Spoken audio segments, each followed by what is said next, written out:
चलो, जय जिनेन्द्र। जय जय जिनेन्द्र। जिनेन्द्र, जय जिनेन्द्र, जय जिनेन्द्र। आज का लेक्चर शुरू करेंगे।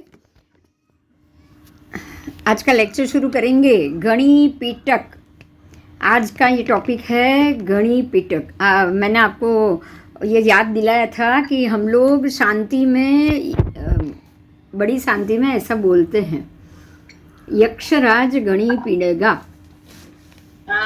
हाँ, तो जो गणिपीटक यक्षराज है उसकी बात है यहाँ पे।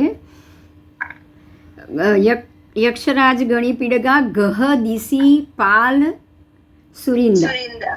मतलब गह दिसी पाल, दिक्पाल। ठीक है, दिक्पाल, दिशा के देव, 10 दिशा उसके देव, और यक्षराज गणिपीटक। तो ये गणिपीटक यक्षराज की बात यहाँ है। जो हमारे गणिपीटक,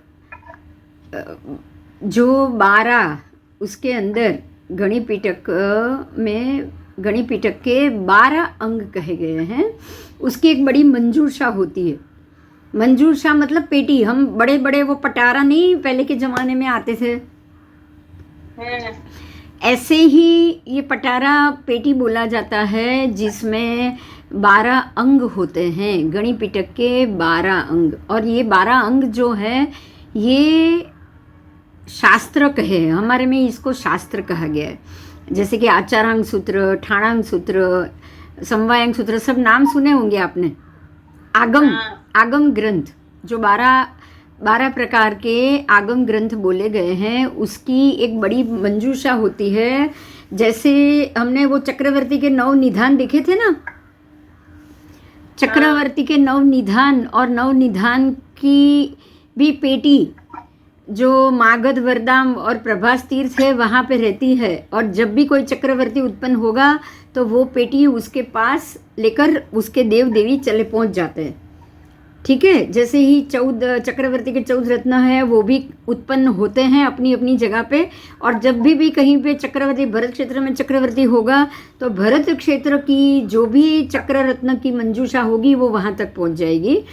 ऐसे ही जब भी तीर्थंकर परमात्मा जन्म लेंगे, तब ये, जब भी उनको केवल ज्ञान होगा, तब ये 12 गणिपीटक के 12 अंग शास्त्र उन तक पहुंच जाएंगे। और पहुंचाने वाले कौन देव है? गणिपीटक यक्षराज।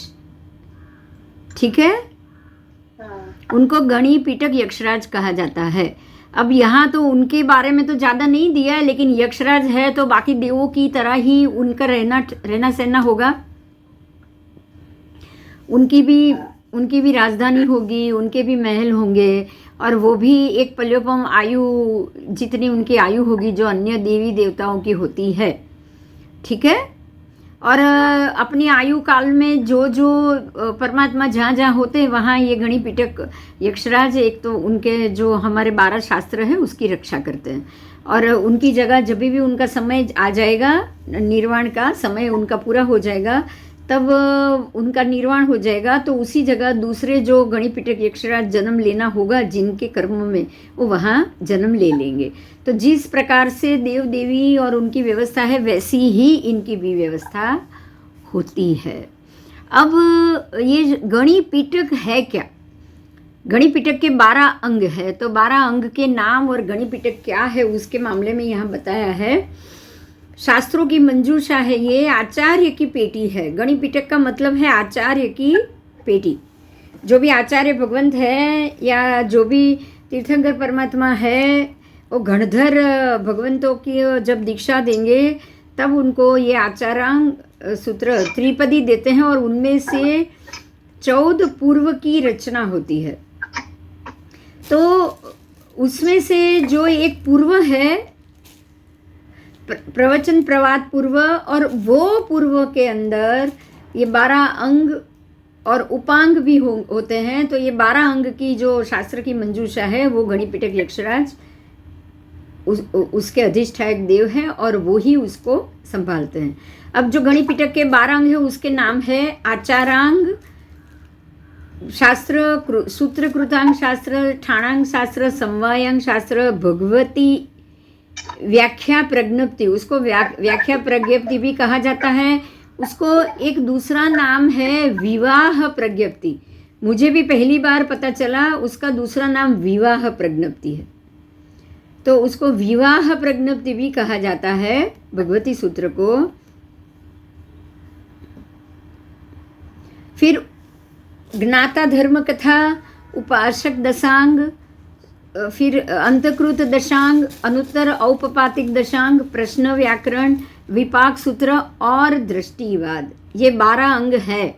जो 12 अंग है ये इसे मूल कहा जाता है, और ये 12 अंग में से जो और शास्त्र बनते हैं उसको उपांग कहा जाता है। समझ में आया? अंग है शरीर के मुख्य अंग को हम अंग कहेंगे, और बाकी के शरीर जैसे कि ये धड़ माथा है ये मुख्य अंग है, और उंगली और सब उपांग है। जैसे उपांग साइड वाले हो गए, सबऑर्डिनेट हो गए, ऐसे ही ये ग्रंथ में भी वही बात है। 12 अंग अलग हो जाते हैं और बाकी के जो उपांग जो शास्त्र हैं वो भी अलग हो जाते हैं। तो इस प्रकार से ये 12 अंग में, गणि पिटक के 12 अंग में क्या है वो हम जानेंगे, क्योंकि ये शाश्वत है। गणि पिटक के 12 अंग, ये जो शास्त्र है वो शाश्वत है। ये प्रत्येक अपने अपने अलग अलग समय में, परमात्मा के समय में, प्रत्येक तीर्थंकर परमात्मा के समय में गणि पिटक यक्षराज ये 12 मंजूषा को उनके समक्ष लाते हैं, और इसमें से ही आगे शास्त्र और सब बनाए जाते हैं, पढ़े जाते हैं। परमात्मा तो केवली हो गए, उनको तो अपने आप पता चल जाता है, लेकिन फिर भी ये 12 शास्त्र उसकी कोई ना कोई व्यवस्था है। उसके गणि पिटक यक्षराज देव है, तो इसकी बाद में इसको संभालने की व्यवस्था तो करनी पड़ेगी। एक और बात ध्यान से सुनिएगा, अगर आज भी, आज के समय में भी आगम ग्रंथ के साथ कोई भी छेड़छाड़ होती हो, या अगर उसको कोई निकाले, उसका पठन पाठन करे, तो आगम के ये गणि पिटक यक्षराज या उसके रक्षक देव जरूर आपके आसपास आ जाएंगे। और आप उसका दुरुपयोग नहीं कर रहे हो, आप उसका सदुपयोग कर रहे हो, ये कोई गलत व्यक्ति के हाथ में तो नहीं चला गया है, ये देखने की उनकी जिम्मेदारी हो जाती।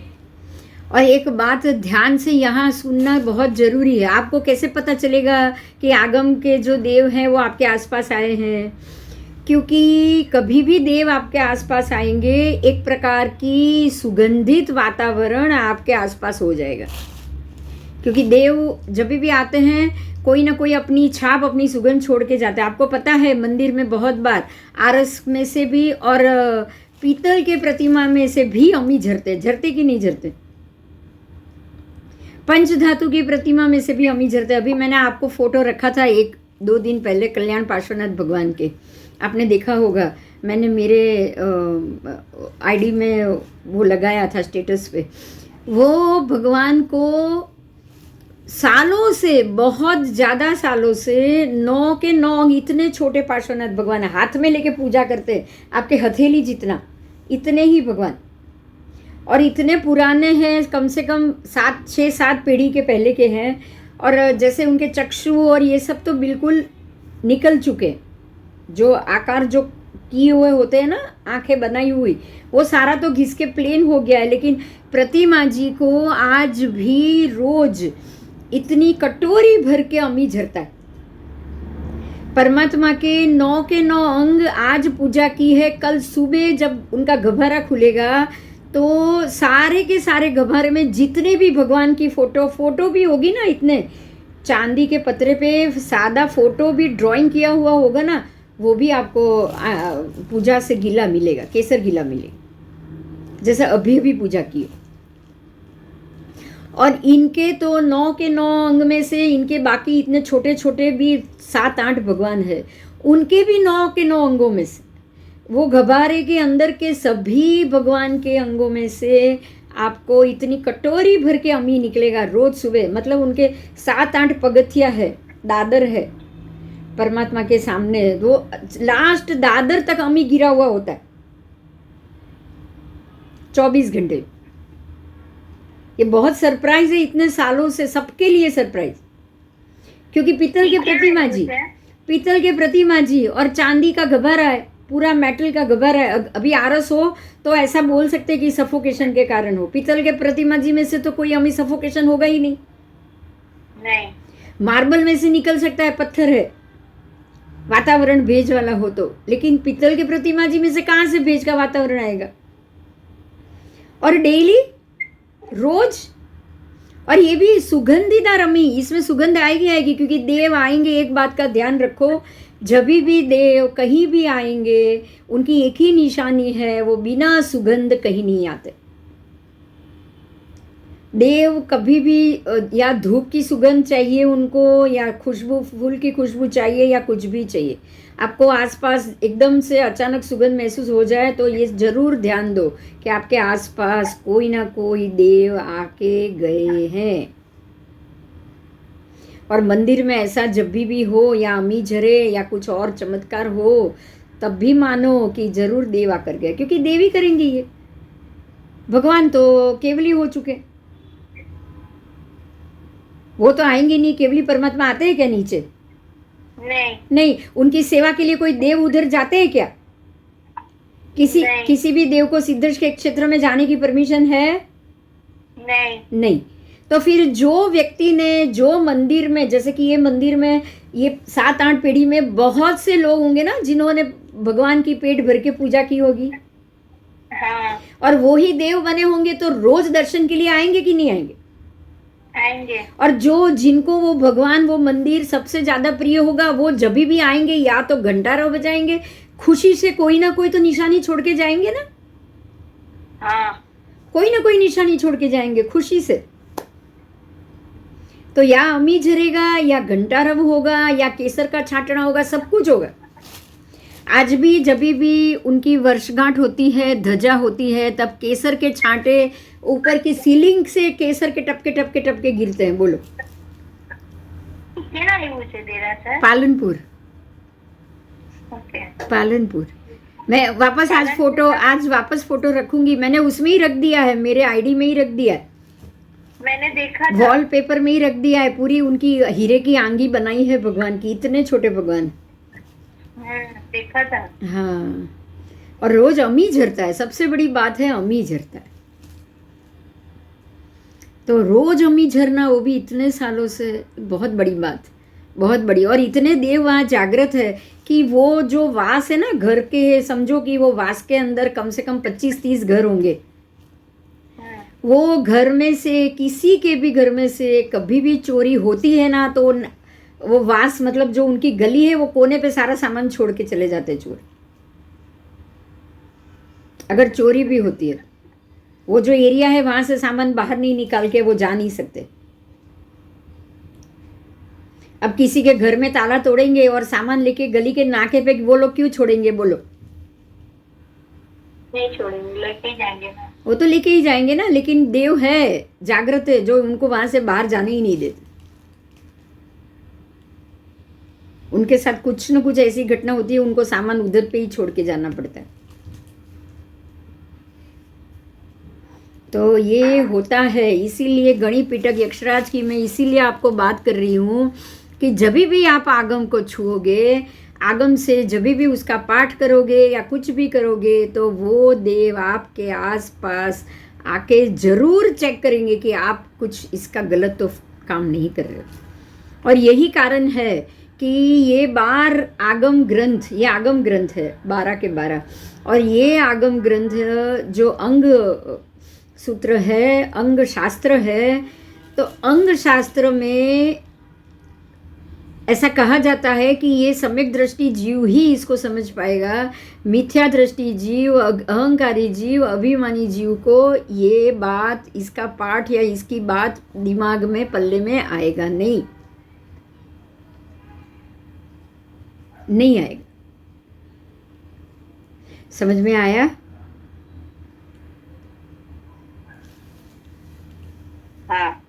हाँ, चलो अभी हम आगे जाएंगे। तो अभी जो 12 के 12 सूत्र है, सबके अंदर क्या टॉपिक है, हम लोगों को तो ये इसकी गाथा ये करने की छूट नहीं है, लेकिन जैसे कि आचारांग सूत्र में अभी सबसे पहला सूत्र है आचारांग सूत्र। इसमें श्रवण निर्ग्रंथों का सुप्रशस्त आचार, मतलब कि महात्मा को कैसे रहना चाहिए, महात्मा को कितने बजे उठना चाहिए, कितने बजे सोना चाहिए, उनको कब स्वाध्याय करना चाहिए, कब आगम पाठ करना चाहिए, कैसे गोचरी लाना चाहिए, क्या हो गया तो प्रायश्चित करना चाहिए, पूरा उनका ही आचार कि एक श्रवण निर्ग्रंथ मतलब एक सुसाधु को कैसे रहना चाहिए। भिक्षा लेने की विधि, गोचरी, फिर विनय विवेक, अपने गुरु के साथ कैसे रहना है, शिष्य के साथ कैसे रहना है, ध्यान आदि, कितने बजे क्या क्या ध्यान, कब ध्यान में बैठना है, कब आहार आदि पदार्थों का माप लेना है, कितना खाना है, कब नहीं खाना है, स्वाध्याय कब कितने बजे स्वाध्याय है। वो लोग पूरा दिन स्वाध्याय नहीं कर सकते। 4 संध्या में कभी भी आगम ग्रंथों का या चौथ पूर्व का स्वाध्याय नहीं होता, कभी नहीं हो सकता। उसके बाद भाषा समिति, कितना बोलना, कब मौन रहना, बिन जरूरी नहीं बोलना, ये भाषा समिति बोली जाती है उसको। जैसे इरिया समिति का मतलब कितना चलना, कितना नहीं चलना, कब नहीं चलना, ऐसे ही भाषा समिति। फिर 3 गुप्ती का पालन। उसके बाद शैया, कैसे सोना, कैसी शैया पे सोना, उपधि, क्या क्या रखना, दोषों की विशुद्धि, अगर आपके बताए हुए हिसाब से आपने कुछ ज़्यादा ले लिया तो आपको दोष लग गया तो उसकी विशुद्धि कैसे की जाएगी, उसकी भी रीत इसमें मिलेगी। शुद्ध अशुद्ध ग्रहण, शुद्ध चीज़ को ग्रहण कैसे करना है, अशुद्ध चीज़ ग्रहण हो गई तो उसके लिए प्रायश्चित कैसे है। ग्राह्य अन्नपान, क्या खा सकते क्या नहीं खा सकते, गोचरी में क्या हुआ तो आपको गोचरी छोड़ देनी। व्रत, नियम और तप, ये सारा वर्णन, मतलब पूरे श्रावक नहीं पर श्रवण साधु को कैसे रहना चाहिए, कैसे उसको पूरा दिन गोचरी व्यवहार, ये बिहेवियर, ये सब कैसे करना चाहिए, उसका वर्णन है आचारांग सूत्र में। आचार, उसका नाम है आचार अंग। तो ये अंग सूत्र किसके ऊपर है? आचार। किसके आचार? साधु का आचार। समझ में आया? श्रवण निर्ग्रंथ का सुप्रशस्त आचार, बहुत बढ़िया शब्द है ना? हाँ, तो ये अंग के अंदर श्रवण निर्ग्रंथों के सुप्रशस्त आचार बताए गए हैं। उसके बाद है सूत्रकृतांग, सूत्रकृत अंग। तो ये जो अंग है उसमें स्व सिद्धांत, पर सिद्धांत, मतलब अपने सिद्धांत क्या है, जैन आगम के सिद्धांत क्या है, पर तो जो अन्य धर्मी है उसके सिद्धांत क्या है। क्योंकि खाली जैन, अगर सबके सब जैन हो, ये तो पॉसिबल ही नहीं है ना दुनिया में, नहीं, ये तो है ही नहीं। क्योंकि भगवान भी एक ही कोड़ा कोड़ी सागरोपम के लिए आते हैं, बाकी का समय तो परमात्मा भी नहीं होते हैं, बराबर नहीं होते। बाकी का जो हमारा ये खाली उसमें चौथे आरे में ही परमात्मा मिलेंगे। आपके जो चौथे आरे का भी कुछ समय होता है, 5वें आरे 6ठे आरे में तो तकलीफ हो जाएगी, प्रॉब्लम शुरू हो जाएगा, पृथ्वी ऐसी हो जाएगी, ये ऐसा हो जाएगा, तब भी भगवान नहीं होंगे। तो हमें परमात्मा जब आते हैं तब स्व सिद्धांत बताएंगे। भगवान नहीं होते हैं तब तो बाकी दुनिया के ही सिद्धांत पे दुनिया चलती है ना। हाँ, अब जैन धर्म का विच्छेद हो जाएगा, साधु साध्वी श्रावक श्राविका सबका विच्छेद हो जाएगा जब पंचम आरा खत्म होगा। क्योंकि जब पंचम आरा खत्म होगा तब 7 रात तक 49 रात 7 बार, मतलब 7 रात, पहले 7 रात अंगार गिरेंगे, बाकी के दूसरे 7 रात रोग हो ऐसा पानी गिरेगा। उसके बाद में 7 रात आकाश में से अग्नि वर्षा होगी। ये जो 7 ऐसे 7 बार टोटल 49 रात तक ऐसी बारिश होगी अलग अलग, जैसे कि रोग, कोयला गिरे, अंगार गिरे, रोग वाला पानी गिरे, ऐसा कीचड़ गिरेगा। ये सारी ऐसी बारिश होगी कि ये पूरा भरत क्षेत्र 49 दिन के अंदर ही खेती बाड़ी घर मकान सब खत्म हो जाए। और सारे जो इतने इतने 1.5 फुट ये लोग होंगे, 1.5 फुट मतलब इतने 1-1.5 हाथ जितने, खाली इतने लोग, इतनी ही ऊंचाई वाले, 20 साल की आयु वाले 72 कुटुंब, जो गंगा और सिंधु के जो पानी में जो कीचड़ होता है ना, साइड में बखोल होती है, जब भी नदी किनारे पानी होता है ना तो साइड में मिट्टी गीली होती है, बराबर। वो गीली मिट्टी के अंदर जैसे चूहे कैसे घुसते हैं डर में, ऐसे ही ये लोग अंदर घुस जाएंगे। अंदर घुसने के बाद अंदर मकान बना के रहेंगे, लेकिन बाहर ना खेती होगी, ना वृक्ष होगा, ना फल होगा, कुछ नहीं होगा। और होगा क्या खाने के लिए? सिर्फ गंगा सिंधु नदी के अंदर की मछलियाँ, कछुए, बस सिर्फ 2 प्राणी। और ये लोग करेंगे क्या? तो रात को बाहर निकलेंगे, प्राणी मछली वछली का बाहर का शिकार करेंगे, उनको ऐसे ही बाहर खुला छोड़ देंगे। सुबह से जो धूप गिरेगी, क्योंकि कच्ची तो खा नहीं पाएंगे, जब सुबह तेज धूप आएगी तो वो पूरी जो भी प्राणी है वो मरे हुए पड़े सूख जाएंगे, मरे हुए सूख जाएंगे। उसके बाद जब वापस रात के समय में, जैसे दिन में प्रचंड गर्मी होगी, रात में ऐसे ही ज़्यादा ठंडी होगी, तो बर्फ़ जैसा वातावरण हो जाएगा, ठंडी होगी, तो वो जो सूखा हुआ खाना है उसमें वापस पानी घुसेगा। तो अब क्या होगा? सूखने, अग्नि में सूखने के कारण, आग से सूखने के कारण वो पक गया और अब गीला हो गया पानी से, तो तब उनको खाने के लायक बनेगा। समझ में आया? हाँ। आज का किया हुआ शिकार वो दूसरे दिन पूरा दिन जाएगा, पूरी रात जाएगी, फिर तीसरे दिन वो कुछ पका हुआ नरम हुआ होगा, क्योंकि दांत वात तो इनके भी नहीं होंगे। आप समझ सकते हो, डेंटिस्ट तो कोई होगा नहीं, दांत का डॉक्टर तो कोई होगा नहीं। दांत दुखेगा तो तकलीफ होगी, तो तब दांत भी होगा क्या? ये बताओ। नहीं होगा, नहीं होगा। होगा तो भी जैसे ये प्राणी सिंह वाघ कैसे खाते हैं, क्योंकि कच्चा मांस खाना है ना उनको। हाँ। कच्चा मांस ही खाना है, तो कच्चे मांस की दांत कैसे होते? अणीदार होते ना। कभी कुत्ते के दांत एक बार देखना, शेर के दांत एक बार देखना, वाघ शेर के दांत देखो। कुत्ता तो फिर भी रोटी वोटी सब खा लेता है, बाघ और शेर खाते हैं क्या? नहीं। क्यों? क्योंकि हमारे जैसे दाढ़ ग्राइंडिंग के दांत है, वो तो तब होगा ही नहीं। आप खाओगे कैसे?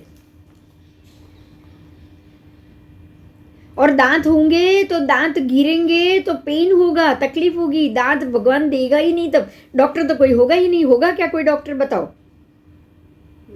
नहीं। तो ये स्थिति में ऐसे कच्चा मांस इस प्रकार से पका के खाने का समय आएगा, तो क्या यहाँ उस समय कोई भी जैन सिद्धांत हो पाएगा, रह पाएगा? नहीं। तो यही बताया है भगवान ने कि पंचम आर्य के अंतिम दिन एक श्रावक, एक श्राविका, एक साधु और एक साध्वी जी, ऐसे 4 साधु, साध्वी, श्रावक, श्राविका, यही 4 है। नाम भी दिया है, नागीला, श्राविका, ऐसे सबके नाम भी दिया हुआ है। साधु का नाम, साध्वी का नाम अभी तो मुझे याद नहीं है, आगम में आएगा मैं आपको बताऊंगी। 4 ही रहेंगे और वो चारों उसी दिन अनशन करेंगे। उसके अलावा बाकी सारे मांसाहारी हो जाएंगे। जैन तो होंगे ही, साधु साध्वी है, श्रावक श्राविका है, तो बाकी के जैन तो होने ही चाहिए ना। हाँ। एक एक तो होंगे नहीं अंतिम समय में। ये जो बारिश आएगी उससे पहले कोई और तो होगा नहीं 49 दिन तक। तो ये समय में ये 4 ही होंगे जो अनशन करेंगे, क्योंकि उनको मांसाहार नहीं करना है। बाकी उसके अलावा सारे मांसाहारी बन जाएंगे। और ये प्रकार से पूरा कितने साल पता है? 21 और 21 42,000 साल ऐसे जाएंगे। और 42,000 साल जाने के बाद अब 120 साल की आयु, कितने बार जन्म लेना होगा आप समझ सकते हो। मांसाहार प्रिय लोग यहाँ ज़्यादा आएंगे। और इतने सालों के बाद जब वापस 49 दिन अच्छी बारिश होगी, कैसी होगी फिर? अच्छी बात। अच्छी बारिश होगी, क्योंकि अब उत्सर्पिणी शुरू होगा, तो ऐसी बारिश होगी जिससे वापस वृक्ष खिलेंगे और धीरे धीरे अनाज उगेगा, जमीन अच्छी हो जाएगी, तब ये सारे अंदर बिल में घुसे हुए लोग हैं वो बाहर आ जाए, और धीरे धीरे धीरे धीरे उनकी तबीयत भी सुधरती जाएगी, और उत्सर्पिणी काल में धीरे धीरे आयु बढ़ती जाएगी, शरीर बढ़ता जाएगा। वापस जब दूसरा आरा अंतिम समय का आएगा 42,000 साल के बाद, तब हमारे जैसी प्रजा धीरे धीरे धीरे धीरे 2-5 हजार साल में शुरू हो जाएगी, वापस वही 5 फुट की हाइट, और तब श्रेणिक राजा का जीव जन्म लेगा, पहले तीर्थंकर परमात्मा। समझ में आया? हाँ हाँ, तो वो भी उसके और 21,000 साल के बाद, तो जब अंतिम भगवान होते हैं महावीर स्वामी, उसके बाद कम से कम कितने 84,000 वर्ष के बाद परमात्मा होंगे। कितने हजार वर्ष के बाद? 84,000 वर्ष के बाद परमात्मा होंगे, और 84,000 वर्ष के बाद फिर से ये गणिपिटक यक्षराज आएंगे, शास्त्र की मंजूषा देंगे, और उस हिसाब से सारा फिर से वही व्यवस्था शुरू होगी। समझ में आई बात? आओ चलो, तो ये है शास्त्र की महिमा, स्व सिद्धांत पर सिद्धांत। मैंने इसके लिए आपको ये समझाया, जब हमारा सिद्धांत ही नहीं रहेगा तो पर सिद्धांत में किस प्रकार से लोग जीते, वो भी भगवान ने बताया है ना। हाँ, फिर जीव क्या है, अजीव क्या है, लोक क्या है, अलोक क्या है, पुण्य पाप, आश्रव, संवर, निर्जरा, बंध, मोक्ष, ये सारा जो 9 तत्व के नाम से आप जानते हो, उसी 9 तत्व का जो भी पदार्थ है, जो भी उसकी व्याख्या है, वो सब इसी के अंदर से मिलता है। इतर दर्शनों में मोहित और संदिग्ध, क्योंकि अब इतर दर्शन में मोहित तो होना ही पड़ेगा, हमारे भगवान ही नहीं रहेंगे, हमारा सिद्धांत ही नहीं रहेगा, तो लोग जो जिंदा है, जो मरना नहीं चाहते, जो अनशन नहीं करना चाहते, और जो धीरे धीरे मांसाहार पे चढ़ गए, उनको तो धीरे धीरे इतर दर्शन का मोह तो हो ही जाएगा ना, सीधी बात। तो जिनको इतर दर्शन का मोह हो जाता है, उसके मोह में संदिग्ध हुए जो भी लोग हैं, तो वो दर्शन क्या है, वो संदिग्धि उसकी क्या है, ये सारी चीज़, और उसके भी मत, उसके भी अलग अलग मत है। नव दीक्षित की बुद्धि की शुद्धि के लिए, अब नव दीक्षित कोई दीक्षा लेगा तो उसको इतर दर्शन, ये सारे दर्शन है, तो दर्शन सबको उसको समझना भी पड़ेगा ना। तो उसके लिए 180 क्रियावादियों के मत, टोटल क्रियावादी 180 है, तो 180 अलग अलग मत, 184 और दूसरे अन्य क्रियावादियों के मत, फिर 67 अज्ञानवादियों के मत, 32 विनयवादियों के मत, ऐसे सबका परिक्षेप करके स्व सिद्धांत का स्थापन किया गया है। कौन से आगम में? सूत्र कृतांग आगम में। समझ में आया?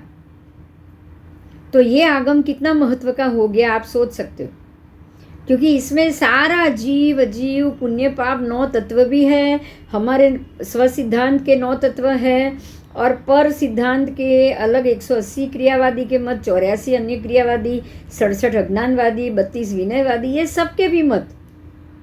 तो इतने सारे मत और उनके मतों की मीमांसा कोई छोटी बात तो है नहीं, बहुत बड़ी बात। अगर आप ये पढ़ लो तो आपको पूरा का पूरा ज्ञान आ जाए। इसीलिए आगम ग्रंथ का महत्व बहुत। आओ अब तीसरे आगम की बात करिए, ठाणांग सूत्र। स्थानांग, उसको स्थानांग बोला गया है।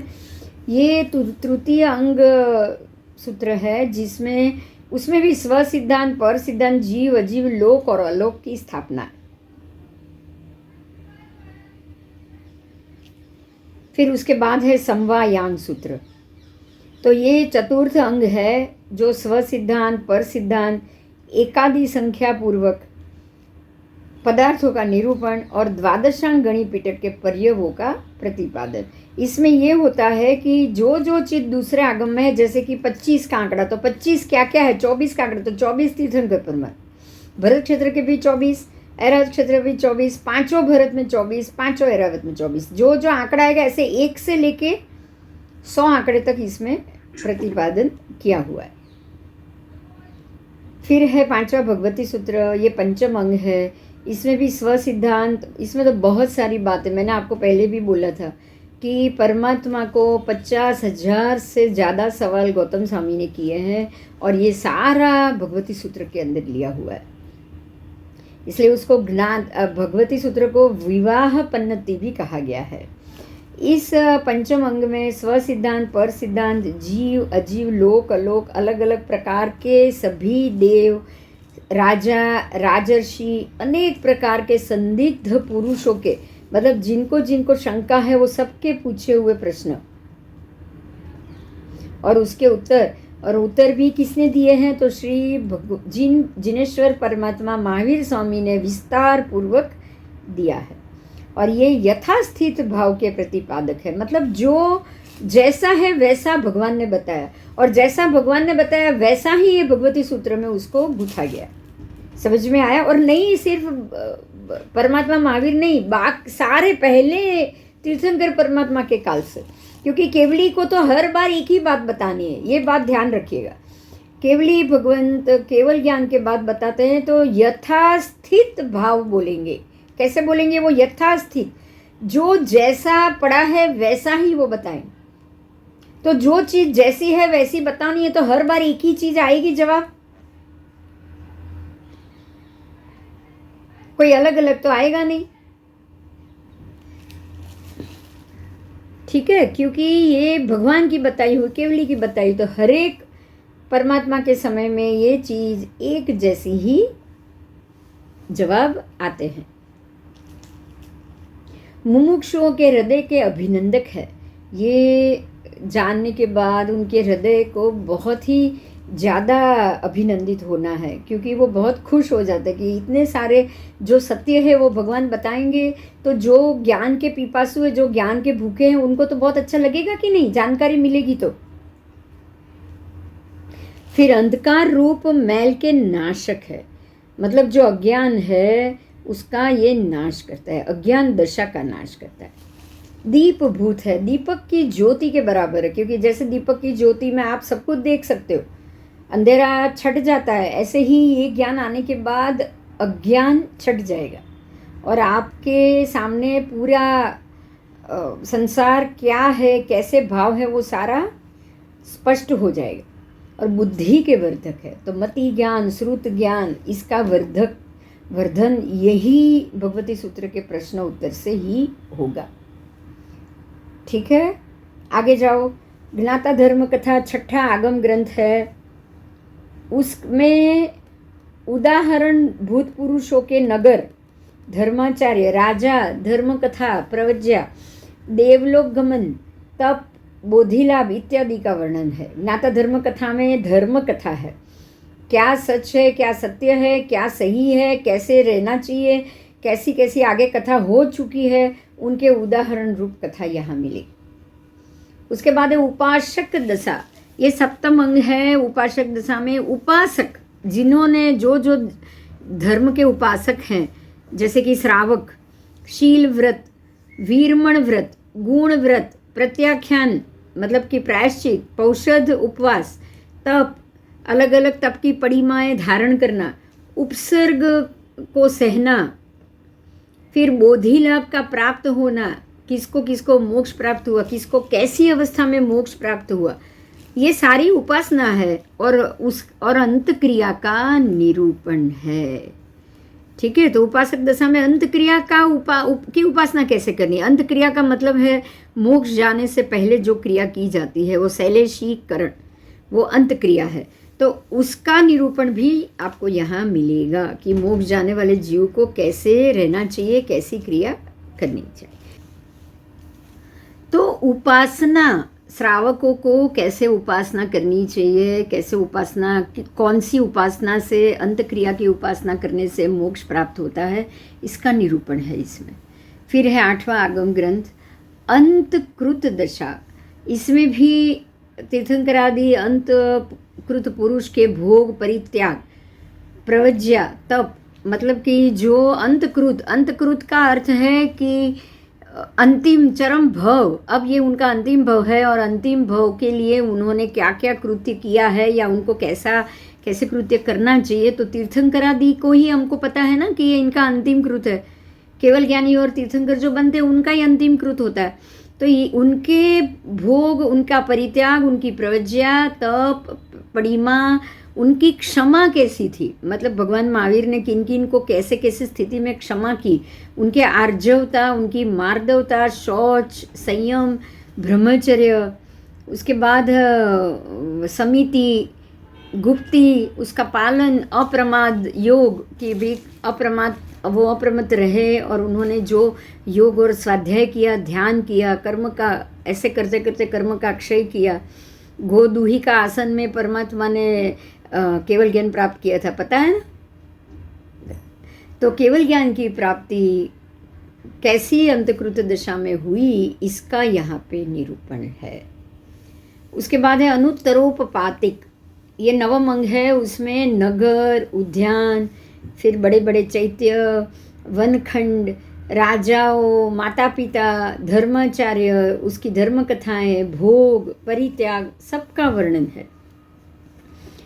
फिर है 10वां प्रश्न व्याकरण। तो ये आगम ग्रंथ में 108 प्रश्न, 108 अप्रश्न, प्रश्न भी है अप्रश्न भी है, और 108 प्रश्नों भी है।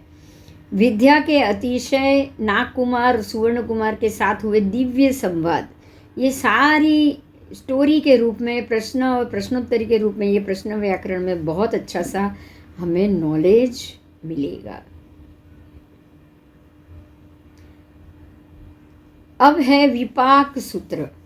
हमने ये विपाक शब्द को पहले भी खोला है, याद है तो। कर्म का फल कर्म विपाक कहा जाता है। कर्म विपाक का मतलब कर्म फल, आपने जो पूर्व में किए हैं उसका फल आप अभी भोगना है। मतलब आप अभी क्या भोग रहे हो, अगर पूर्व किए हुए कर्म का फल भोग रहे तो उसको क्या बोलोगे? कर्म विपाक। क्या बोलोगे? कर्म विपाक। आपके कर्मों का विपाक चल रहा है, ठीक है, आपके कर्मों का विपाक चालू है। नया कर्म बंध रहा है तो कर्म बंद हो रहा है। इसमें अगर विपाक जो चालू है उसमें भी अगर क्रोध कर लिया, अहंकार कर लिया, गुस्सा कर लिया, किसी को मार दिया, तो उसी में नया कर्म भी बंधेगा ना। हाँ। तो वो नए कर्म बंध को कर्म बंध कहा जाएगा। लेकिन जो कर्म उदय में आया है उसको बोलेंगे कर्म विपाक। तो विपाक सूत्र में कर्म और दुष्कृत्य जैसे कर्मों के फल विपाक का वर्णन है। मतलब कि आज अगर किसी महात्मा की शरीर की चमड़ी उतार दी गई तो उस ये कर्म विपाक आज मिला, पूर्व में उन्होंने कौन सा बंद किया था उसका वर्णन। ठीक है, जैसे हमने लास्ट क्लास में भी ये डिस्कस किया था कि त्रिशला माता के गर्भ से, देवानंदा ब्राह्मणी के गर्भ से गर्भ चोरी होकर त्रिशला माता के गर्भ में आया। क्यों? क्या कारण था? कारण ये की था कि उन्होंने पूर्व जन्म में अपने जेठानी के रत्न लेके, देवरानी के रत्न लेके चुरा लिए थे।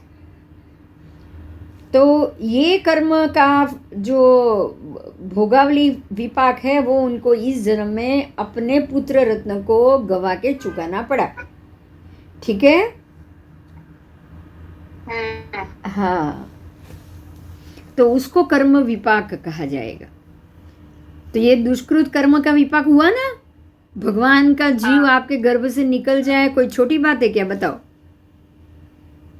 बिंदुबेन तो रत्न था, तो भगवान था। अरे ये इसको भी तो रत्न ही कहा जाता है ना। पर आटलू मोटू पनिशमेंट। हाँ, तो अब देखो, अब इन्होंने जेठानी के हीरे चुराए थे, तो देवरानी ने जेठानी के हीरे चुराए, तो जेठानी ने देवरानी का पुत्र रत्न ले लिया।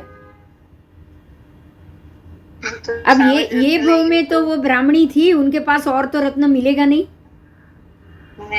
देवानंदा ब्राह्मणी थी और वो उस काल में तो ब्राह्मण तो मांग के ही खाया करते थे। हाँ, अब मांग के खाने वाले के घर में कैसे तीर्थंकर परमात्मा का भी जन्म होगा, सोचो। अच्छा, उनके पास रत्न हो ये भी पॉसिबल नहीं। तो इतना बढ़िया रत्न आपने खोया। आपके पास हीरे, इनके पास हीरे जवाहरात होते तो वो जाता, किसी और तरीके से जाता है, लेकिन ये तो प्रिय रत्न हो गया, उससे भी ज्यादा प्रिय रत्न हो गया। हाँ हाँ, फिर ये आप ये मत सोचो कुछ भी जा सकता है। आपने जो लिया वही जाए ऐसा जरूरी नहीं है ना। हाँ हाँ, वो उसकी सबसे प्रिय वस्तु गई तो आपकी भी सबसे प्रिय वस्तु जाएगी। हाँ, पुत्र रत्न सबसे ज्यादा प्रिय। हाँ, आओ आगे। और खाली देखना, एक ध्यान से देखो, इसमें खाली एक बात नहीं है, इसमें दूसरे के भी कर्म आ रहे, प्रभु महावीर के भी कर्म आए, खाली इनका नहीं आया। नीच गोत्र कर्म परमात्मा महावीर का भी तो आया। हाँ, सब मिलके हुआ है। हाँ, सब मिलके उनके नीच गोत्र का उदय हुआ। तो उनके नीच गोत्र का उदय होने के लिए ये दोनों ने रत्न चुराए होंगे। બરાબર. આ કર્મરાજાને કેટલું કેલ્ક્યુલેશન કરવું પડતું नहीं, હશે. ये कैलकुलेशन जैसा नहीं होता है, ये एक भव की बात नहीं होती, ये बहुत भव की बात होती। एक भव की तो बात ही नहीं है, इसमें एक भव का तो कोई हिसाब ही नहीं होता। નથી. ये तो बहुत भव की, अभी हम लोग भी बहुत भवों में ऐसे भटकाए होंगे आमने सामने। तो ये कोई कैलकुलेशन थोड़ी ना है। अब कर्म राजा को जो संजोग में सामने लाके रखना है वो रख रहा है, वो रख रहा है, लेकिन हमको कैसा विपाक करना है अब ये समझ जाओ बस। बंद ही अच्छा करेंगे तो विपाक भी अच्छा होगा। हाँ, कंपलसरी विपाक आया है तो बंद तो करना पड़ेगा, कंपलसरी होगा। कंपल्सन है, ये कंपल्सन है, तो कंपल्सन है तो शांत हो जाइए, उसमें शांत हो जाइए। जो चीज आ रही है देखिए, भोगिए और निकाल दीजिए दिमाग से। उसके पीछे तीव्रता में हमको नहीं जाना है, बराबर ना। बराबर. हाँ, तो ऐसे भी कर्म शांत हो जाएंगे हमारे, खर जाएंगे। भोगना तो पड़ेगा ही, आया है तो समझ लो कुछ तो है, अपने आप तो कुछ होता नहीं दुनिया में।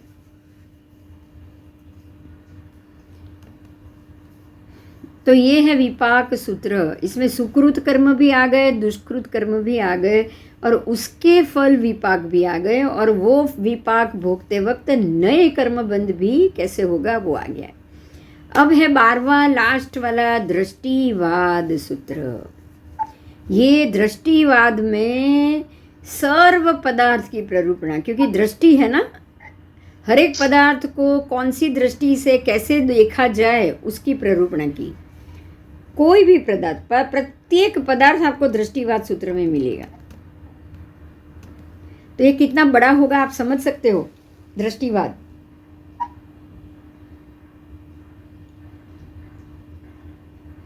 आओ, अब ये आगम पाठ जान लिया आपने।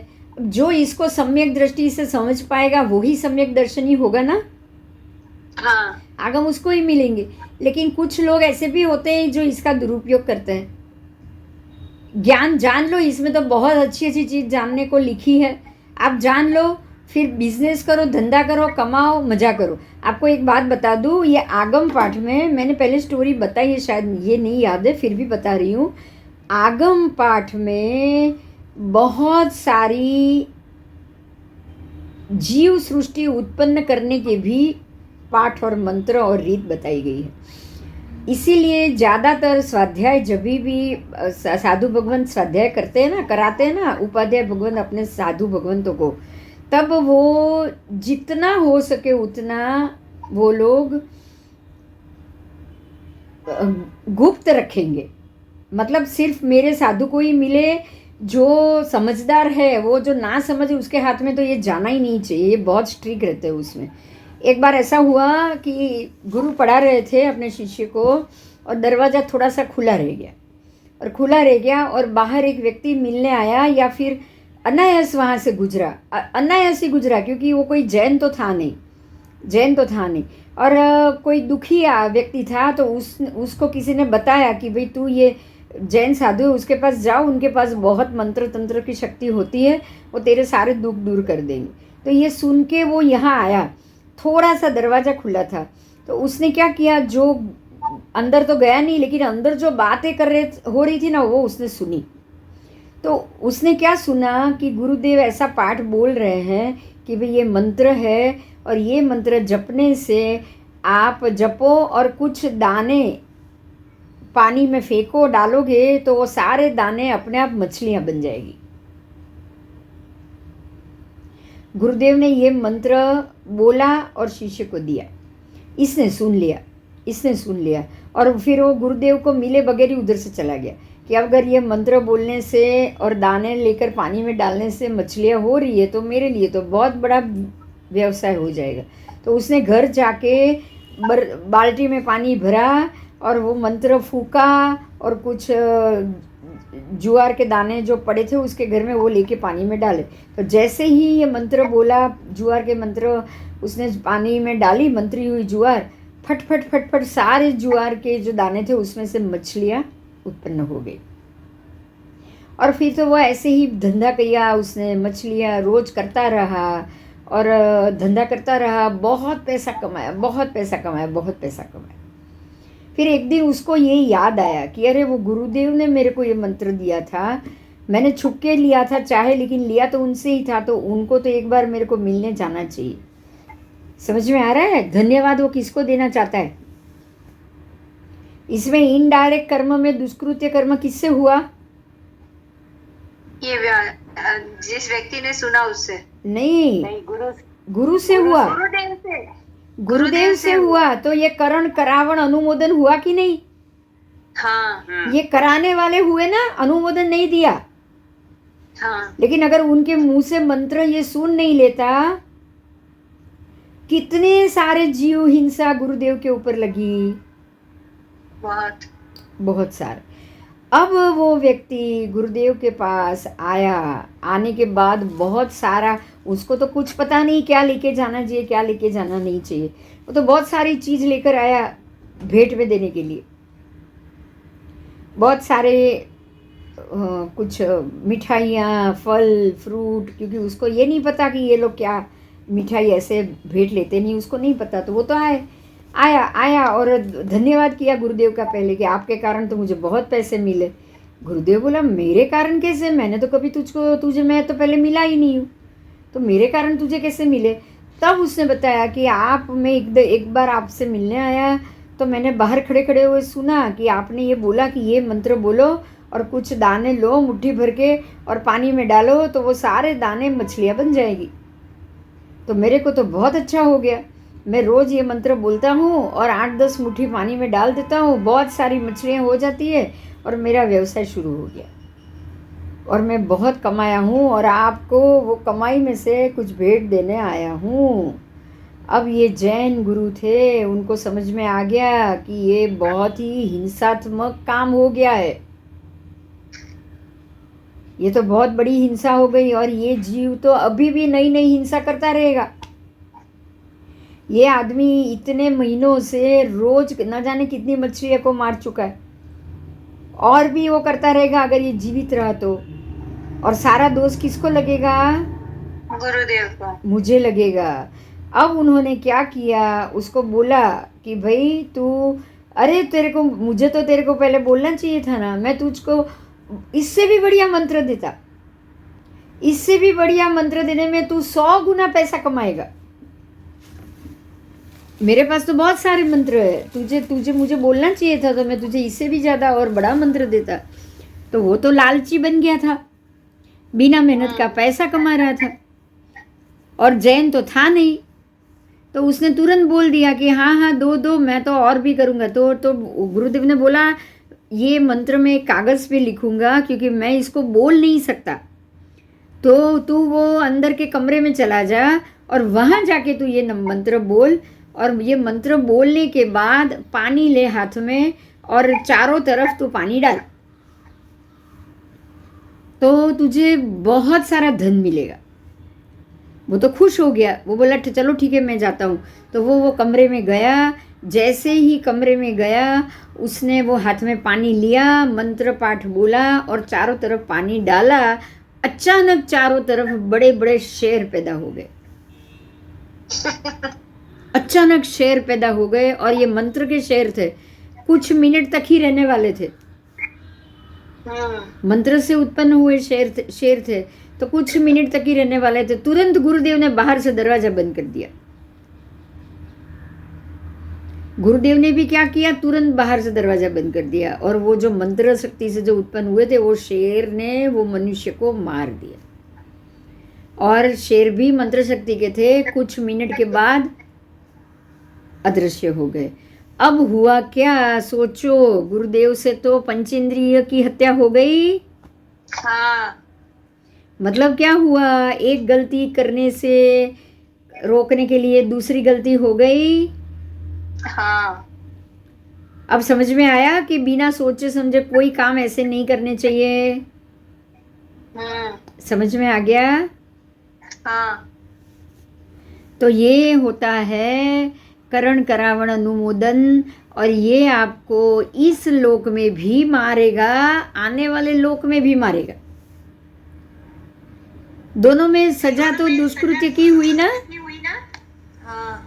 आपका ये भव भी बिगाड़ दिया, आने वाले भव भी वो बिगाड़ देगा। ठीक है, तो बिना सोचे समझे ऐसे कोई भी मंत्र शक्ति का आपको प्रयोग नहीं करना चाहिए। तो अब ये आगम ग्रंथ, आगम पाठ को नहीं मानने वाले, उसका विरोध करने वाले, इसकी मजाक उड़ाने वाले, उसको क्या कहा जाता है पता है? देखो, प्रत्यनिक। क्या कहा जाएगा? प्रत्यनिक। प्रत्यनिक का मतलब है उसके विरोधी, उसके द्वेषी। तो जो आगम के द्वेषी हैं, आगम के विरोधी, आगम पाठ की मजाक उड़ाने वाले हैं, उनको प्रत्यनिक कहा जाता है। क्या कहा जाता है? प्रत्यनिक। प्रत्यनिक। प्रत्यनिक का मतलब है विरोधी, द्वेषी। गुरु की अपेक्षा से 3 प्रकार के प्रत्यनिक होते हैं। एक है आचार्य प्रत्यनिक, एक है उपाध्याय प्रत्यनिक, एक है स्थविर प्रत्यनिक। आपको पता है कभी कभी आचार्य प्रत्यनिक भी अपने शिष्यों को मार देते हैं या कुछ तकलीफ हो जाए, ऐसा कुछ हो जाता है। बहुत सारे साधु जी दीक्षा छोड़ के भाग जाते। भागते कि नहीं भागते? भागते। तो आचार्य प्रत्यनिक होंगे तो अपने शिष्यों को मारेंगे, पीटेंगे, फिर कुछ परेशानी भी करेंगे, फिजिकल परेशानी, दरवाज़ा बंद करके पूर देंगे। तो ये सारी चीज़ विरोधी और द्वेषी होने के कारण हुई है। तो उसका नाम है आचार्य प्रत्यनिक, जो आचार्य ऐसी गलती कर ले। उसके बाद है उपाध्याय प्रत्यनिक। अगर उपाध्याय से कुछ गलती हो जाए, सिखाते सिखाते शिष्य को समझ में नहीं आ रहा हो या उसके पाठ उसके दिमाग में नहीं चढ़ रहा हो तो सोटी से या उससे मार देते हैं ना। स्कूल में टीचर मारती है कि नहीं मारती? कोई भी शिष्य समझेगा नहीं तो हाथ ही उठेगा आपका। अगर कोई भी शिष्य या बच्चा समझेगा नहीं तो सीधा हाथ ही उठेगा ना। इसलिए उनको आचार्य प्रत्यनिक कहा गया है। ठीक है, फिर स्थविर प्रत्यनिक। स्थविर मतलब दीक्षा ली है तो जो जन्म दीक्षा के कार्य करने वाले,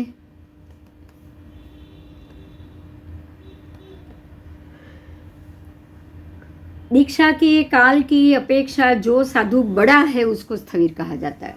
मतलब जो समझ लो कि कोई साधु 50 साल के दीक्षा के पर्याय वाला है और इससे ज़्यादा कोई और साधु है ही नहीं तो वो स्थविर हो जाएगा। ठीक है,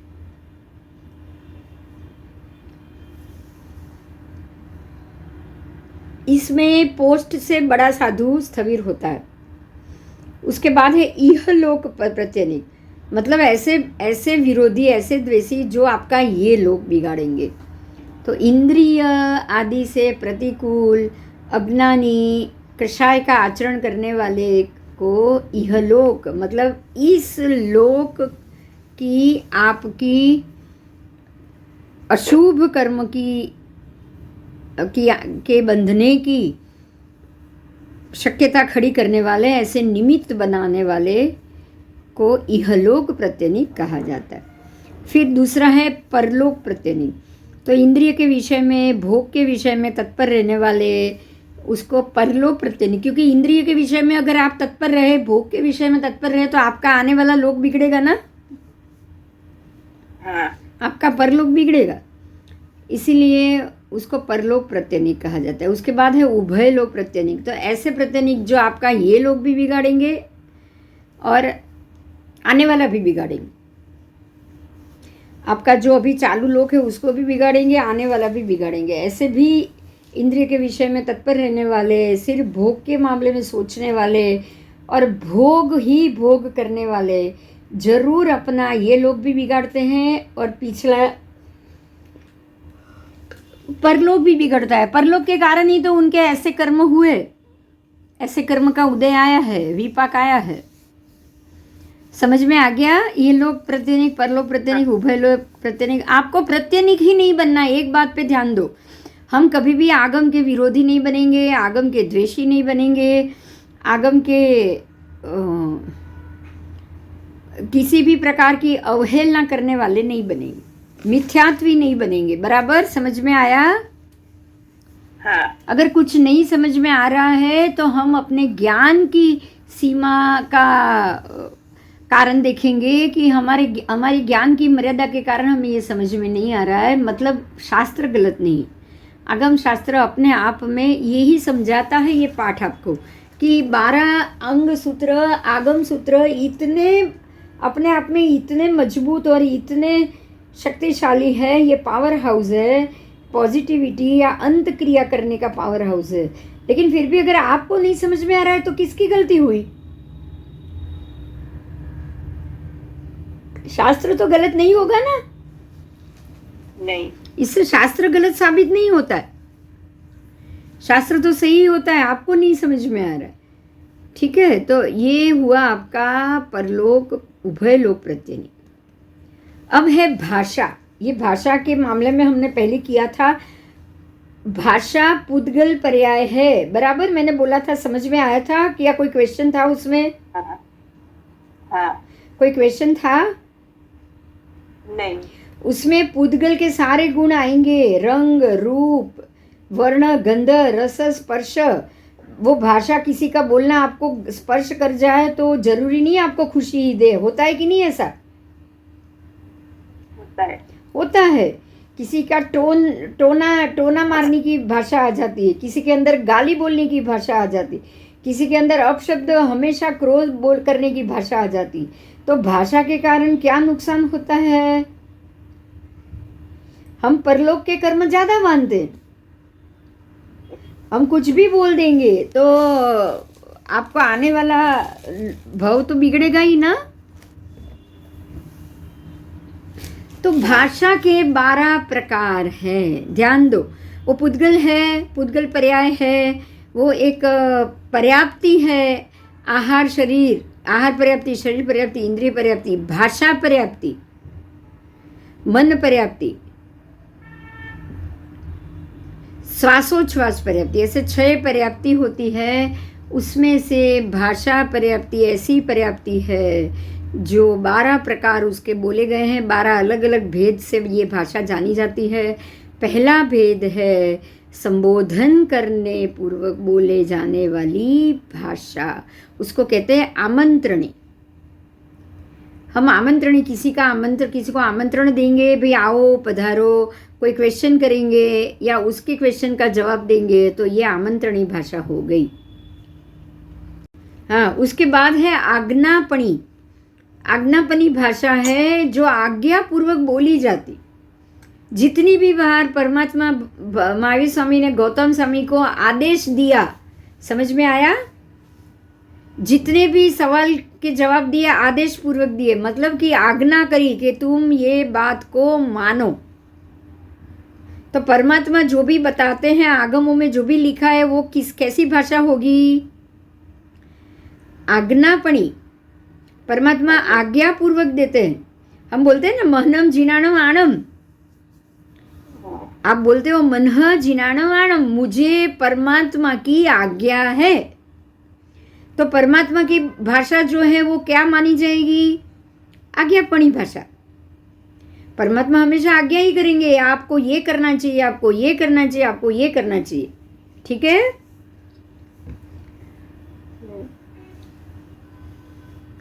याचनी, उसके बाद है याचनी भाषा, मतलब याचना पूर्वक बोली जाती भाषा। आप जब भी महात्मा के पास जाते हो, पूछते हो बाप जी गोचरी का कुछ लाभ दो, तो आप कैसे बोलोगे?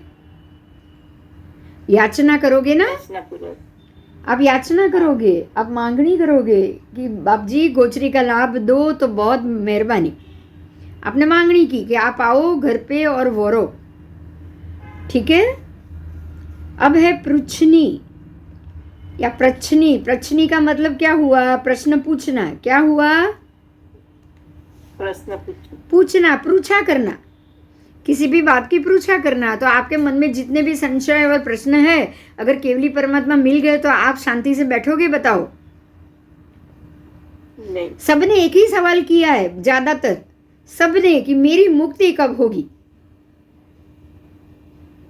जब भगवान ने कृष्ण राजा को दीक्षा लेनी थी, एक बात जानना, ये बहुत अच्छी बात, कृष्ण राजा को दीक्षा लेनी थी, उनको दीक्षा का भाव बहुत था। सारे सबने दीक्षा ली, 8 पटरानी ने दीक्षा ली, उन्होंने हाँ बोल दिया। 16,000 जो वासुदेव की रानियां होती है, राजकुमारी, जिनको वो छुड़ाते हैं, वो 16,000 पत्नी आई, वो सब ने बोला, जरासंध की कैद से सबको छुड़ाया और सब ने बोला। कृष्ण ने ही पूछा कि क्या करना है, आप बोलो, दासी बनना चाहती हो, रानी बनना चाहती? तो रानी बनना है तो दीक्षा लो, और दासी बनना है तो मेरी पत्नी बन के रहो। तो सबने कह दिया कि हमें तो रानी बनना है, आप सब हमें दीक्षा की परमिशन दो, हम भगवान के पास जाके दीक्षा लेंगे। तो सबने दीक्षा ले ली, उनकी 16,000 रानी ने, 8 पटरानी ने।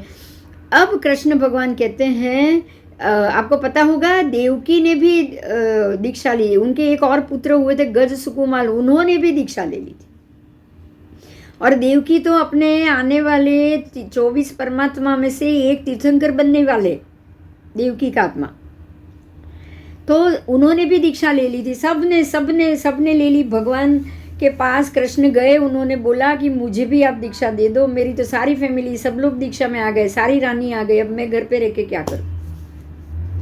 तब परमात्मा ने उनको बताया कि वासुदेव ये जन्म में कभी भी दीक्षा नहीं ले सकते।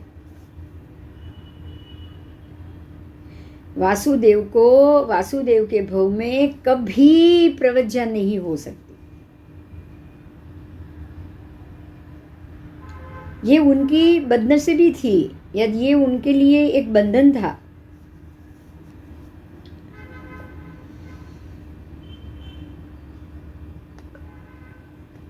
ठीक है। हाँ, तो उन्होंने भगवान को पूछा, भगवान ने कह दिया आप कभी दीक्षा नहीं ले सकते। तो उन्होंने पूछा कि अगर मैं दीक्षा नहीं लूंगा तो मैं कहाँ जाऊंगा? सबका एक ही क्वेश्चन होता है भगवान से, तो केवली परमात्मा से, अब मैं कब मुक्त होऊंगा और आने वाले भव में मैं कहाँ जाऊंगा? तब भगवान ने कहा कि भाई तू तो तीसरी नरकी में जा रहा है और वहाँ तुझे बहुत सारे दुखों को झेलना है, बहुत सारे दुख तुझे, पीड़ा तुझे प्राप्त होगी और तू यहाँ से तीसरी नरकी में जाएगा। तब वो बिल्कुल उदास हो गए कि अरे मैं नरक में जाऊँगा और मुझे इतना सारा दुख झेलना पड़ेगा। तो परमात्मा ने बताया कि तू चाहे नरक में जाए, लेकिन तीसरे ही भव में अमम नाम के तीर्थंकर बन के आने वाली उत्सर पीढ़ी में तू तीर्थंकर परमात्मा बनने जाएगा, तू बिल्कुल मेरे जैसा परमात्मा बनेगा। तब वो बहुत खुश हो गए, उन्होंने जोर जोर से गर्जना की, अपने पैर जमीन पे पछाड़े, क्योंकि वासुदेव तो है ही, तो गुस्सा तो स्वाभाविक है उनको आएगा ना। हाँ, और ये करके खुश होके वो वहां से चले गए। समझ में आया? तो ये कौन सी भाषा हुई? प्रज्ञापनी भाषा। परमात्मा ने उनको कहा, उपदेश दिया, पहले तो उपदेश दिया सबको। परमात्मा के ही उपदेश के कारण उनके सारे फैमिली मेंबर ने दीक्षा ले ली थी, लेकिन ये नहीं ले पाए, उनको लेनी थी फिर भी नहीं ले पाए। तो परमात्मा के उपदेश से हमेशा सर्व जीवों का भला ही होता है। तो ये भाषा को प्रज्ञापनी उपदेश देने रूप भाषा कही जाएगी। अब है प्रत्याख्यानी। प्रत्याख्यानी में क्या होगा? निषेध करने वाले रूप में बोली जाती भाषा। परमात्मा कहते हैं कि ये नहीं करना चाहिए, मद माखन मांस मदिरा नहीं खाने चाहिए, अभक्ष्य नहीं खाने चाहिए, इंद्रिय के भोग के पीछे लालायित नहीं होने चाहिए। आप भोग करो, भोगने का समय आए तो भोग होगा तो वो अपने आप आपके ऊपर से खर जाना चाहिए। आप भोग भी करने के बावजूद आप वो भोग के अंदर कार्यरत मत रहो, आप अपनी मर्जी से मत आओ, बस। ठीक है, आओ।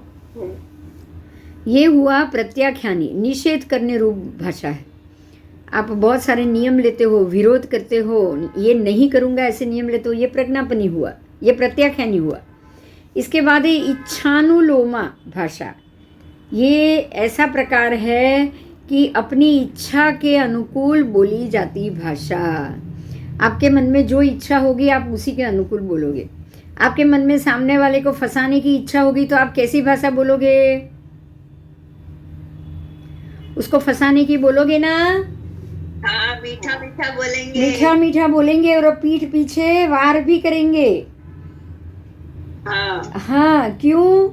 क्योंकि आपको अभी सामने वाले को फंसाना है तो फंसाने की भाषा में बात करोगे।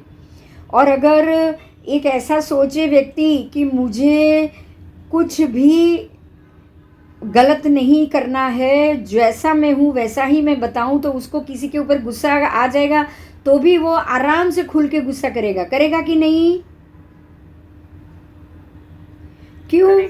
क्यों? क्योंकि वो अपने भावों को छुपाना नहीं चाहता है। समझ में आया? गलत को गलत बताना चाहता है, सही को सही बताना चाहता है। कभी कभी ये भी करना ही नहीं चाहिए, मौन ही रहना चाहिए, भगवान तो यही कहते हैं। लेकिन जब संजोग आए, निमित्त आए, तो कर्म, जब भी कर्म विपाक हो तब आपको कुछ न कुछ रिएक्ट भी तो करना पड़ेगा कि नहीं? अभी कोई आपका मोक्ष का ये अंत क्रिया तो है नहीं, आपका ये भव चरम भव तो है नहीं, है किसी का? बताओ। नहीं। तो जब क्यों नहीं है चरम भव या अंत क्रिया वाला भव? क्यों नहीं है? क्योंकि हमारे ऊपर बहुत सारे कर्म लगे हुए हैं, हमारी आत्मा पे बहुत सारे कर्म लगे हुए हैं। तो ये जन्म में तो मोक्ष या मुक्त नहीं हो सकेंगे। तो अब आपको ये जन्म में अगर मोक्ष नहीं हुआ तो आपको कैसी भाषा बोलनी चाहिए? क्या इच्छानुलोमा भाषा बोलनी चाहिए? तो बोलनी चाहिए तो उसमें शुभ बोलनी चाहिए, मतलब जो सत्य है वो बताना चाहिए। बराबर? इच्छानुलोमा नहीं, मेरी इच्छा क्या है वो नहीं। मेरी इच्छा अगर मेरा फायदा करना है, किसी और का बुरा करना है, तो मैं वैसा ही बोलूंगी ना। हाँ। तो इच्छानुलोमा का मतलब है अपनी इच्छा के अनुकूल बोली जाती भाषा। अगर मुझे पता है कि ये आज ये एक ही कलिंगर पड़ा है फ्रूट वाले के पास और कोई 2 लोग और आ गए, तो मैं उसको, अब ये कलिंगर मुझे चाहिए, तो मैं क्या करूँगी? वो दोनों को पटाऊंगी, बोलूँगी अरे इसका कलिंगर अच्छा नहीं है, कल बहुत ख़राब निकला था, मैं ले गई थी। आपने ऐसा क्यों बताया? हाँ, क्योंकि आप चाहते थे कि ये दोनों खरीद के ना ले जाए। एक ही कलिंगर पड़ा है, मुझे चाहिए, तो आपने झूठ भी तो बोल दिया ना इसके लिए। आपने झूठ भी बोल दिया। ऐसा होगा कि वो 2 औरतें कभी भी दूसरी तीसरी बार उससे फल लेने नहीं आएगी, तो नुकसान तो फल वाले का हो गया। हाँ, तो ये जो गलत हम कर्म बांध देते हैं, किस लिए बांध देते हैं? झूठ बोल के, अपनी इच्छा के अनुरूप भाषा बोल के। हाँ, तो अब हमको क्या करना चाहिए? जैसे अंधे को अंधा भी नहीं बोलना चाहिए, बुरे को बुरा भी नहीं बोलना चाहिए। समझ में आया? बुरे को बुरा नहीं बोलना चाहिए और सच को तो बुरा बिल्कुल नहीं बोलना चाहिए। ठीक है? ठीक है। अब है अनभिगृहीता। अभिगृहीता का मतलब है ग्रहण करना, और अनभिगृहीता का मतलब है कुछ भी ग्रहण नहीं करना। मतलब कि अगर कोई बात हो, किसी बात में, किसी भाषा में उसके अर्थ के निश्चय को ग्रहण करना हो, तो उसके अर्थ के निश्चय को आप निश्चय नहीं से उसको ग्रहण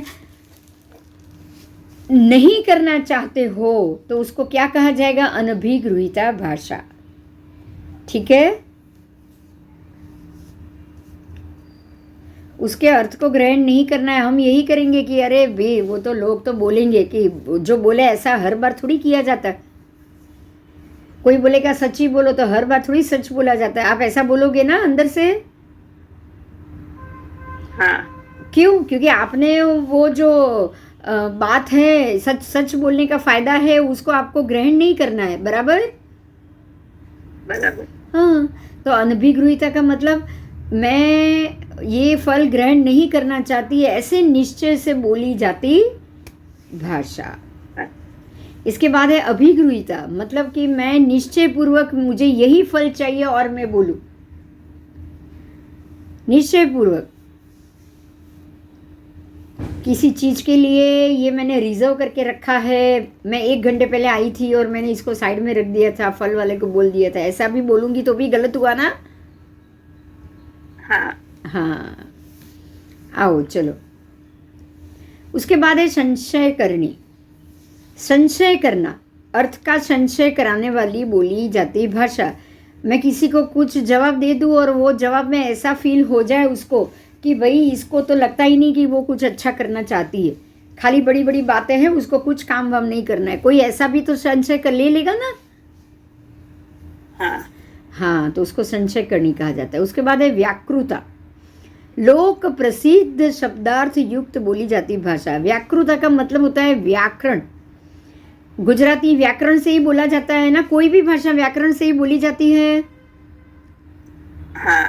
भूतकाल, भविष्यकाल, वर्तमान काल, विशेषण, एडजेक्टिव, ये सारी चीज व्याकरण ही तो है। किसी चीज को अच्छा कहना और बहुत अच्छा कहना तो व्याकरण ही हुआ ना?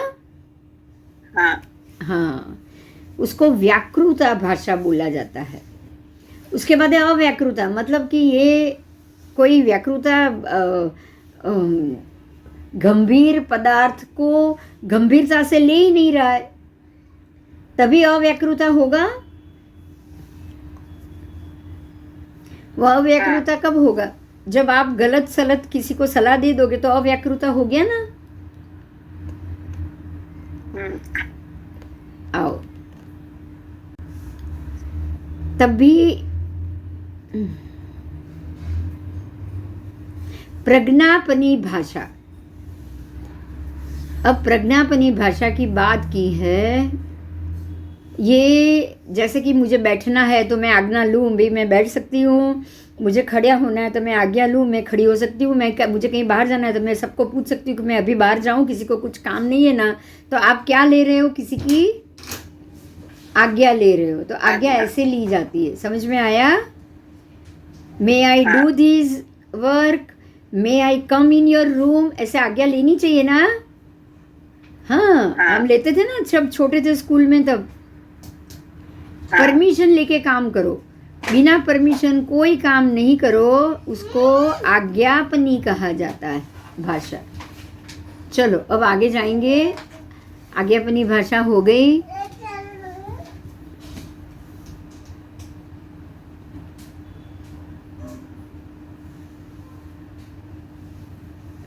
सब भाषा हो गई आपके 12 के 12 प्रकार की। अब इसमें एक प्रज्ञापनी भाषा को, जो बैठना कैसे है, सोना कैसे है, अभी मैं सो सकता हूँ, अभी मैं चल सकता हूँ, अभी मैं बैठ सकता हूँ, अभी मैं खाना खा सकता हूँ, ऐसी प्रज्ञापनी आज्ञा जो आपको आपके बड़ों से या गुरु से उससे आज्ञा लेकर ही करना चाहिए। इसको, ये आपकी आज्ञा लेने का काम भविष्य काल में करने की बातों को आप वर्तमान में बता रहे हो। समझ में आया? गौतम स्वामी हमेशा भगवान से पूछ के जाते थे, प्रभु मैं गोचरी लेने जाऊं? तो ये भविष्य का ही काम वो कर रहे थे ना। हाँ चलो, तो प्रज्ञापनी भाषा में आप जो भी प्रश्न कर रहे हो, आज्ञा ले रहे हो, वो वर्तमान में ले रहे हो भविष्य का कार्य करने की, बराबर?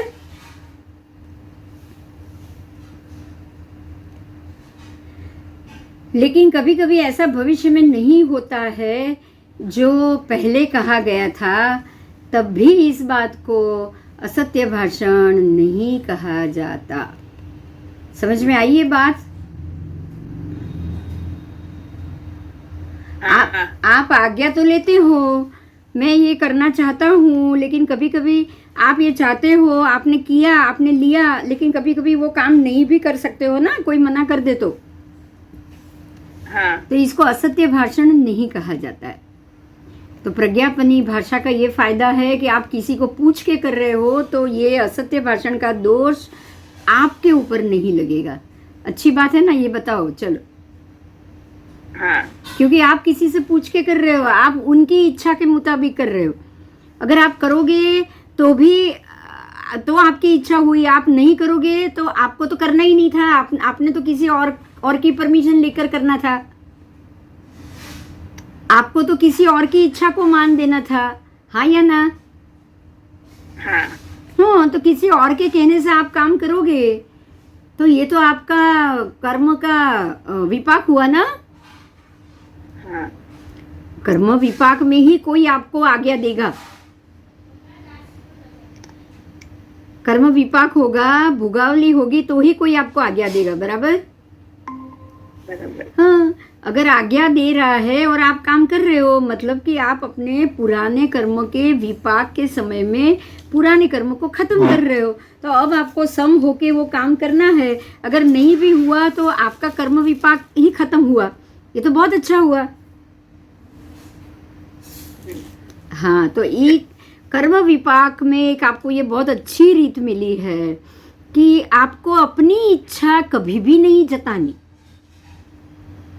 आप हमेशा किसी और की आज्ञा लो और उसी के आज्ञा के अनुसार काम करो। बोलो, अब इससे बढ़िया आपको कर्म घटाने का कोई और तरीका होगा क्या? नहीं।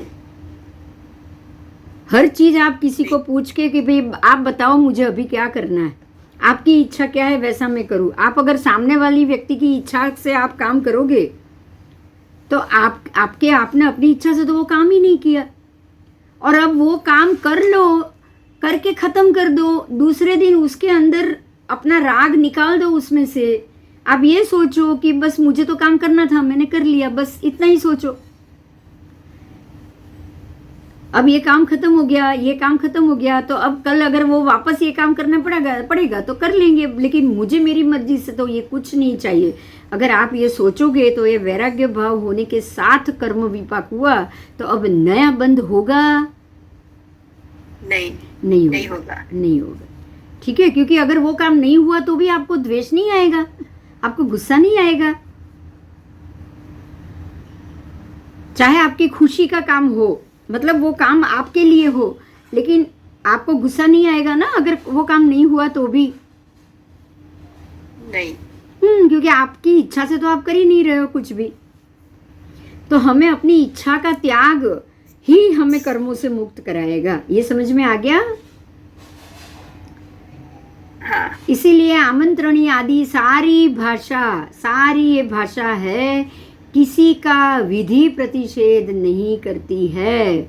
मतलब कि आपको किसी भी विधि के अंदर प्रतिषेध, बंधन में नहीं डालती है। समझ में आएगी बात? आप हर चीज आज्ञा लेके करो, प्रज्ञापनी कोई उपदेश दे और करो, कोई निषेध बोले ये मत करो तो आप मत करो, कोई बोले कि भाई ये अभिगृहिता निश्चय पूर्वक किसी ने बताया है और आप काम करो। लोक प्रसिद्ध शब्दार्थ योग बोली जाती भाषा अव्याकृता, कि भाई आप व्याकरण वाली भाषा मत बोलो। तो ऐसी चीज अगर आप अपने हिसाब से या किसी और की मर्जी से भाषा बोलोगे और काम करोगे तो आपके ऊपर किसी भी विधि का, मतलब के कर्म का कोई बंधन नहीं लगेगा। तो ये निर्दोष पुरुषार्थ करने के लिए ये भाषाएं साधक बनती है। समझ में आ गया साधक को कैसे रहना चाहिए? कैसे रहना चाहिए साधक को? हर बार आज्ञा लो, पूछ के करो, क्या मैं करूं, क्या आपको लग रहा है ये करना चाहिए, मुझे पता ही नहीं है। बात समझ में आई? मेरी मर्जी से मैं कुछ नहीं करूं, इसमें मेरी मर्जी डालनी ही नहीं है। मुझे आज ये काम करना है ऐसा नहीं है। आप बोलो तो मैं ये काम करूं। अगर वो मना कर देगा आप वो काम नहीं करोगे। अगर वो हाँ बोल रहे आप काम कर रहे हो तो आपने तो आज्ञा का पालन कर लिया। अब वो काम से मन निकाल दो तो आप पे के ऊपर तो वो चढ़ेगा ही नहीं। समझ में आया? इसको साधक कहा गया है, निर्दोष पुरुषार्थ कहा गया है और साधक भी कहा गया है। चलो आगे।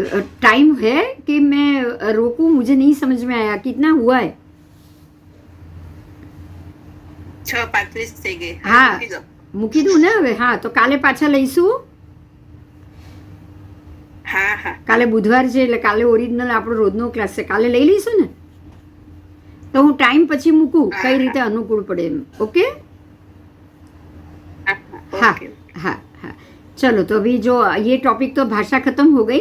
अब आगे उपधि परिग्रह, अब कितना रखना चाहिए, क्या रखना चाहिए, वो सब का गणित आएगा। वो सब हम कल अगले क्लास में कल ही देखेंगे। चलो, जय जिनेन्द्र। હા જય જીનેન્દ્ર. जय जिनेन्द्र। જય જીનેન્દ્र. जय जिनेन्द्र।